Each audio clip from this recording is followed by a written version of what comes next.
bii moom yaatu na yaatu boo xam ne du jeex mais leneen lu nga xam ne daan nañ ñu ko jàngal ci école yi bokk na ci la guerre des 6 jours ñu doon voilà jaay li nga xam ne mooy Israël mu nekk benn puissance bu nga xam ne képp ku ko attaqué rek wala ku mu attaqué jàpp naa ne yow yaay am défaite mais ñu gis ne depuis le 12 juin bi mu attaqué l'Iran ak riposte musclée bi Iran def ci kaw Israël fi mu toll nii les États-Unis ñëw nañ ba bombarder li nga xam ne mooy 3 centrales nucléaires yu nga xam ne Iran ñoo ko moomoon. États-Unis entrée bi mu entrée dans la guerre dafay justifier que Israël amatul doole pour jàkkaarloo Iran wala lu xam Israël de pëndal la fi mësoon nekkee. Amul doole. Israël guerre des 6 jours yi ñuy tetee l'apport des occidentaux les sociétés des occidentaux. amaana arabes yi doon nañu ko daan. même su fekkee ne mën nañu rappeler sax dans le fond de l'analyse historique. dissension yu amoon ci arabes yi par rapport à un leadership que tout le monde voulait incarner. mais Trump, c'est en violation de la Constitution américaine. Ouais. Parce que l'Amérique, buy dugg ci guerre, ce n'est pas au président moo koy décider, c'est au Congrès. Ouais, le Congrès. Même Roosevelt, même je dis Woodrow Wilson, ba muy def annonce pour États-Unis dafay dugg ci première guerre mondiale, il est passé au Congrès. 14-18 guerre 14-18. ñoom ñooy valider. Roosevelt bu muy waaj a dugg ci deuxième guerre mondiale. Après l'attaque des Japonais de la base navale de Pearl Harbor en 1941. il est passé par le Congrès. Trump moom maa tey lay def parce que il est dans le populisme et dans un populisme ardent et embarrassant. tey jii nii jàppale na Israël parce que xam na ni Israël fu mu toll nii seen doom de fer boobu dañu doon jaay pëndal. Iran war nañu du dara. te pays arabes yi xam naa sax nee nañu ndekete yoo. dañ koy démystifier. dañ ko démystifier donc de ce point de vue là c'est normal. Amérique lu mu def tegu ko fenn. ba pare mieux et pire nga dem bombarder ay sites nucléaires pays occidentaux yi naan leen nous sommes préoccupés. alors que lorsqu'il s'est agi des menaces qui planaient sur la centrale de Zaporijia en Ukraine ñëpp a jóg. AIEA avec son directeur Grossi dem nañu ba Zaporijia nekk fa këlëng-këlëng tey jii nii on bombarde des sites nucléaires. le monde est là. yaa ngi dégg. dañuy condamner rek. voilà condamner voilà tout ça mais encore des condamnations hypocrites. parce que l'agresseur s'appelle Israël. Ouais. L'agresseur les tubaab disent que la Russie a agressé l'Ukraine donc il faut soutenir l'Ukraine. Ici, Israël agresse l'Iran. On dit Israël, tu as raison. Nous venons soutenir l'agresseur et nous allons combattre l'agressé. Tu vois l'hypocrisie. Absolument. Donc, Iran, Japonani, du yàgg Chine boo moytul dina am soutien. Du yàgg boo moytul Russie dina am soutien. Du yàgg boo moytul Corée du Nord dina am soutien parce que bul fàtte ni Iran yàgg na jënd armement. tey jii nii jamono guerre Iran-Irak bi vedette yu mu doon utiliser quand il avait décidé de fermer le détroit d'Ormuz. vedette yooyu bul fàtte ni Chine jaay na ko si mais plus tard am na yeneen sous-marin petit modèle yoo xam ne Corée du Nord moo ko jaay. donc kon mën nañu xaar ni suba attention ñooñu mën nañu dugg si conflit boobu. mais loolu fan la ñuy yóbbu suñu demee ba mu nekk jeu alliance ku nekk di jàppale keneen. guerre interposée la entre des puissances. est-ce que dina fa yem. guerre interposée la te guerre interposée boobu nag ça peut déclencher n'importe quoi. parce que tey imagine-toi armement bi Israël soxla woon te amuñu ko maanaam armement bi xam moom mën a fëkk 90 mètres si suuf. fëkk béton doog a exploser États-Unis moo ko am. kon pour dire que fii ku ñu war a mën a jàppale ñaanal ko mooy Iran. ku ñu war a ñaanal safaan yaaro toroxal leen mooy l'état sioniste terroriste bandit et brigand dana ca ñaaw avec véritablement des méthodes hitlériennes à 100% avec véritablement une approche purement fasciste. maa ngi gis fii ay xawma USA xawma lu ñu doon nan la ay Iran ay suñu noon la ñoo Israël suñu ay xawma lan la ñoo léegi Iran na nekk dëkku yéefar. ku ñu tooñ xanaa yow la ñu tooñ moom voilà kenn sant diine sax santaane tooñ quoi. léegi ñoom ñu bëgg ñu àndil dugal ñu dans des considérations théologiques yoo xam ne ay sunnite ak ay chiite ak l'essentiel c'est des musulmans. duñu arabe c'est des Perses. te l'Iran a une histoire millénaire. tàmbaleeg su gën a sori. ki ñi gën a jege mooy Darius 1 Darius 3 ay ñoom Gersé et consorts. donc encore une fois. lépp solo mooy. Israël moo nekk di def lu ko neex ci àddina bi parce que dafa ànd ak baayam muy États-Unis.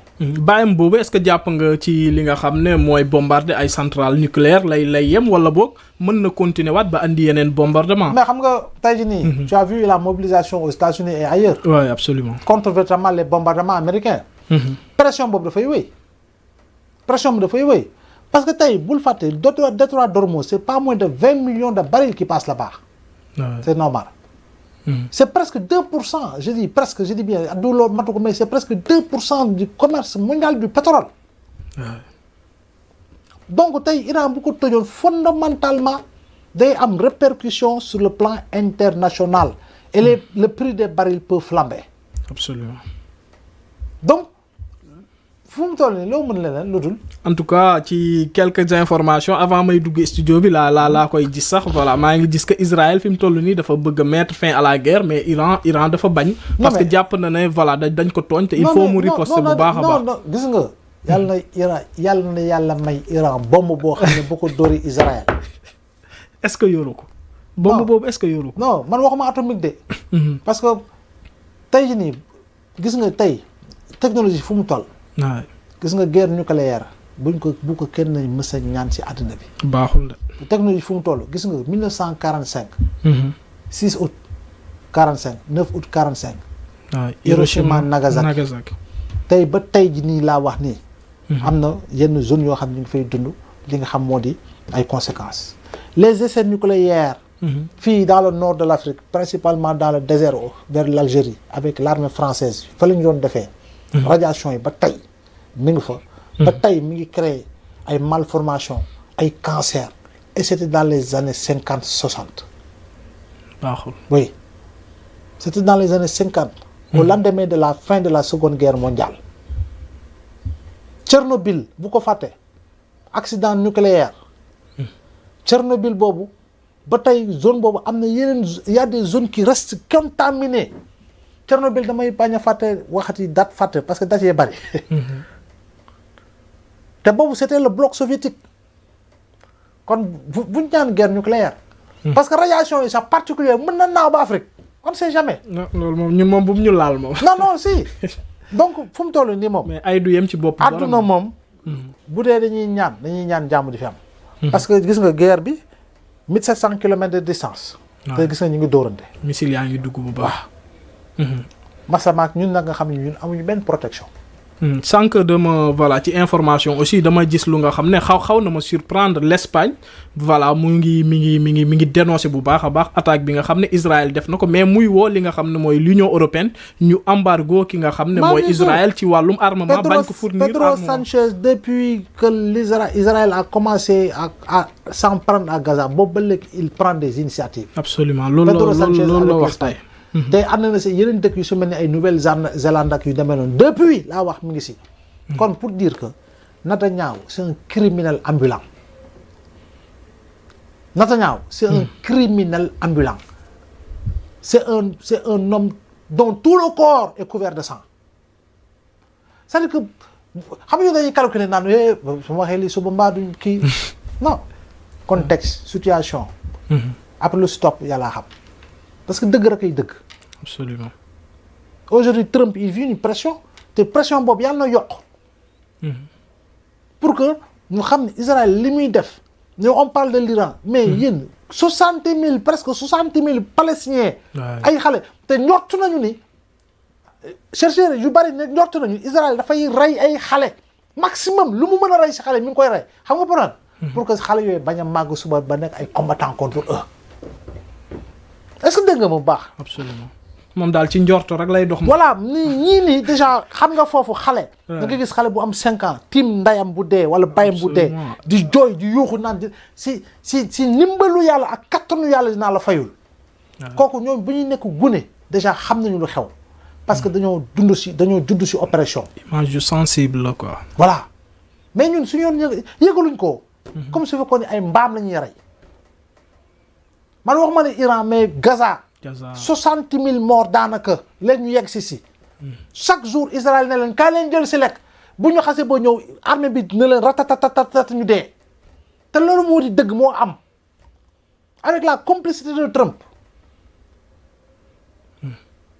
mais dem nañ ba teg fi li nga xam ne mooy l'organisation des Nations Unies. Antonio Guterres gis nañ ko. c'est un machin poste bi mu def. Nations Unies c'est un machin c'est devenu un machin avec la gestion des puissances par des populistes les Nations Unies sont devenues un machin. Israël musul respecter aucune résolution des Nations Unies dara musu ko see fekk. Nations Unies fii lañu jël conseil de sécurité am na lu mu waxee état Amérique passé contre def lu muy def donc pour dire que les Nations Unies résolution c'est pour les pays pauvres. C'est pour les pays pauvres comme l'Afrique comme dëkk yi nekk Afrique surtout pour les pays pauvres comme ailleurs dans le monde. Résolution des Nations Unies lan la ñuy jural conseil de sécurité ñu jël dara pour Gaza Amérique mettre veto. parce que y a quoi. injustice foofu la commencé droit de veto boobu. fa la tàmbale. juróom ñu ne juróom ñoo gagné ko guerre mondiale bi juróom yooyu la. tey jii nii ku yeewoon Patton wala ku yeewoon Montgomery wala ku yeewoon Zhukov. yaa ngi dégg ne leen àdduna bi dalu na foo xam ne ay ñun ñii nga xam ñoo xeexoon contre Hitler Mussolini ak Hirohito suñu dëkk yooyu ñooy nekk di créer les conditions d'une guerre boo xam ne suba mën na nekk mondial ñu ne lu dëgg parce que ñooñu su ma ñëwee ñoon nag c'était des généraux de l'axe allié quoi. ñoo xam ne ñoom ñoo gagné guerre bi parce que Zhukov moo ko doon commandé armée rouge URSS moom moo gagné. mu bokk na si ñëkk dugg Allemagne. le général Patton xam nañ ko le général Montgomery Britannique xam nañ ko et cetera mais tey jii nii xool àddina mi doxee dëkk yooyu ñooy bombardé partout. ñooy agressé partout. Amérique bombardé na plus de 30 pays dans le monde depuis la fin de la seconde guerre mondiale. si maa ëpp doole si àddina bi. mais nag gis naa benn poste bu am solo xam nga ñoom gars yi moom réseau yi des fois gars yi dañ ñi ngi topp guerre bi bu baax a baax maa ngi gis benn poste voilà seen waa Iran ñi ngi xamle ne mën nañ bombarder ay centrales nucléaires mais savoir bi nga xam ne nekk na ci moom. kenn mënu ko yàq non c'est fini le savoir est déjà là-bas. waay yegg nañu l'Iran gis nga maa ngi koy gis man loolu xaw ma koon sax il forme annuellement plus de 200 xaw ma ñaata. waay Iran nekkutul puissance bu ndaw. plus de xaw ma 2000 xaw ma man ay ingénieurs. donc pour dire que écoute fii dëkk yi yeew nañu te ñu ngi liggéey di avancer. donc je dis encore une fois adduna na mobiliser wu contre le tyran Netanyahou.